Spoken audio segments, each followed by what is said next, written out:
Hey guys, welcome back to Home Built, and in this episode I finally get to take the 911 out of hibernation.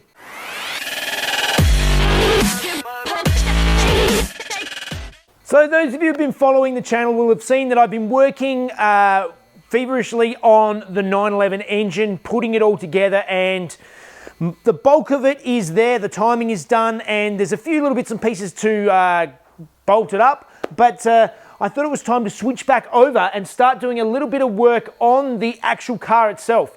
And that's exciting. But the first job is to actually get it out from behind all of this mess and get up the hoist so we can have a look.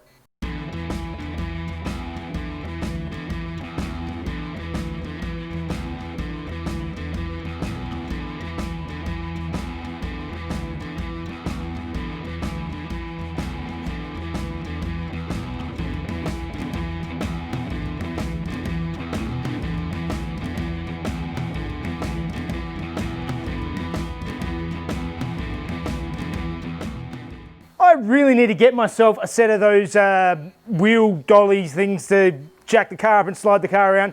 That's way too much work. Anyway, we've got it over here, so let's get it up in the air.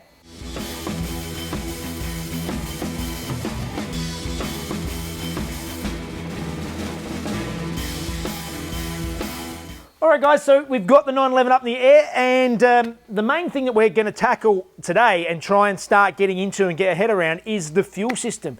And that means it's probably a good time to talk about a latest sponsor of the channel. I'm really happy. I've been working with these guys off camera for quite a while now, and that's Raceworks. And Raceworks have actually supplied a whole bunch of parts, all of the plumbing for the 911 and the Alfa-Rari. They're really helping out. And what I've got here is I've got a whole bunch of their fuel filters, fuel lines, AN fittings, hard lines to go through the middle of the car. There's the whole bunch of stuff that we need to start working at, and it's all I'll put links in the description to Raceworks so you can have a look. And the first thing we need to look at is how we're going to fit in the fuel pump and fuel filter in line coming out of the tank, and then work out what fittings and stuff we need to connect up through to the hard lines to get the fuel from the front to the back. Okay, so first of all, let's have a look at what's happening here. So you've got the two old rubber fuel lines sitting up here, and this is the lines coming out of the tank. So the 12mm line is the feed line from the fuel tank, and the 8mm line is the return line. And those go over the top of the steering rack there and then go into these lines coming out through the body of the car. And these lines through the body of the car, these two lines here, are actually like a nylon line that runs all the way through the tunnel, all the way down the car and comes out the back end. Now, I want to replace those, and I'm going to replace those with an aluminium hard line because I'm worried about them being really old and they can potentially split inside the car and you have a leak in the car of fuel, which is not a great idea. Those lines then exit out here at the back of the car and follow all the way up, and they're connected up to other junk up here. This all has to be tidied up, and I'm going to make them exit here and then go from AN lines from there up to the engine, and we can deal with stuff up from there. So let's start mocking things up.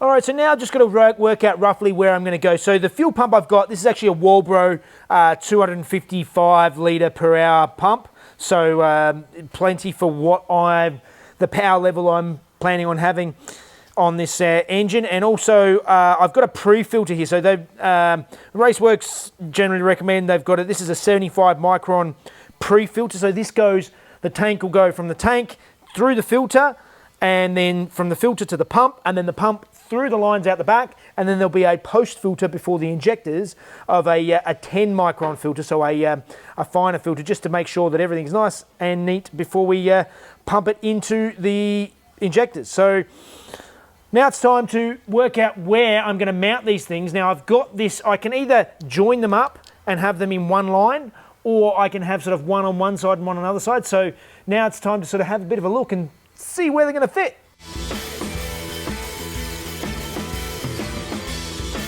So Raceworks actually supplied this really cool fuel pump mount, which is sort of an optional thing.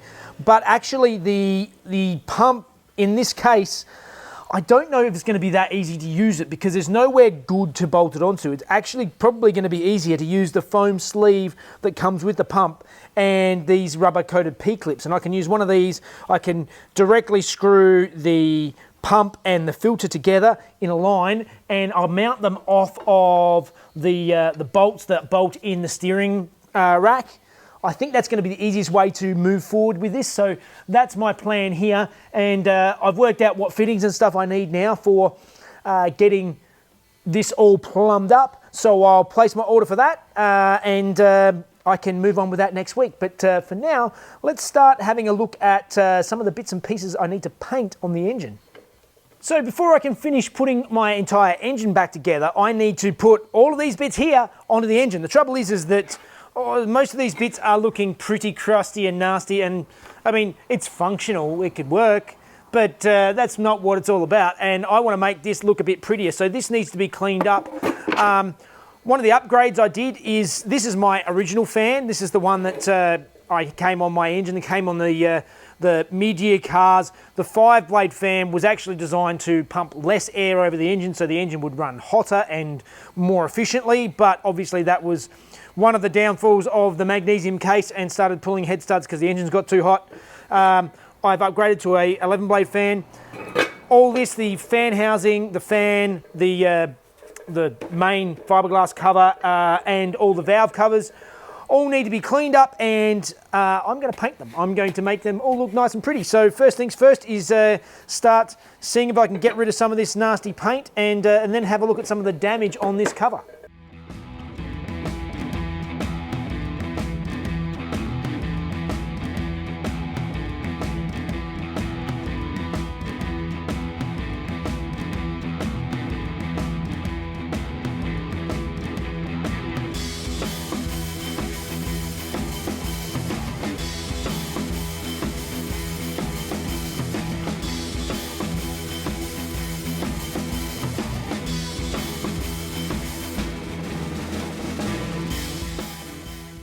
All right, so I've sanded this all back and got rid of all the flaking old paint and got it back to a nice level. I was going to go through and try and fiberglass a couple of these broken clips.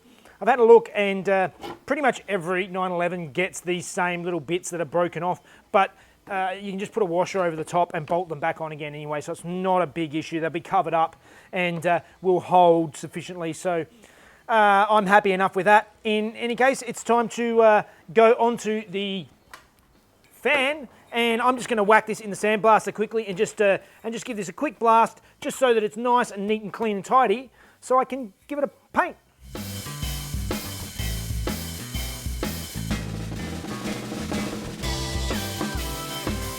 All right, I've got everything cleaned up, sitting here in the booth, ready to go, and now it's time to go and mix up some primer. I'm just going to give everything a nice coat of primer just so that the final paint will stick and stay for a while. With the fan, I know it is generally suggested, it is better to actually powder coat them because it's a fan that's spinning all the time, it's sucking in air and whatever other grit and stuff, and it can chip the paint and wear it down. But I've seen plenty that have been painted and last quite a while. Yes, powder coating is better, but painting is something that I can do and I can fix it, so I'm doing it. So let's get some primer going.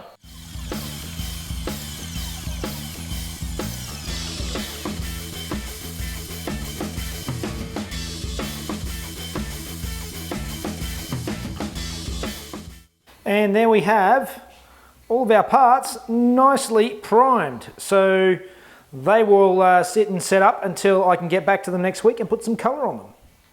All right, and so all those parts now are all primed. They're ready to go for next week. The shroud's going to need a few little repairs and stuff, but hopefully we can get that on there and actually put some colour on them next week so that they can go back on the engine. As for the car itself, the fuel pump I've worked out exactly how I'm going to fit it and mount it now. It's just a matter of ordering all the AN fittings and stuff that I need. And I'm also going to replace the hard lines that go through the center of the car. As I mentioned earlier, they're a nylon line from the factory that lasts a long time, but they have been known to burst and for cars to burn down. So that's not something I want to happen, and I don't want it to happen inside the cabin. I don't want fuel leaks in the cabin, so I'm going to use I'm actually going to be using an aluminium hardline all the way through. I'm going to be putting some rubber grommets and stuff on it so that it doesn't wear out and wear into anything, but it'll be a nice solid hard wire going through the center of the car, so there's no leaks possible inside the cabin, which is a good thing. All right, as always, please like, subscribe, grab some merch, grab some cool home built merch in the description, and join us on Patreon, watch these videos a day early, and get a few hints and tips on Instagram and Facebook, Home Built by Jeff as well. All right, see you guys.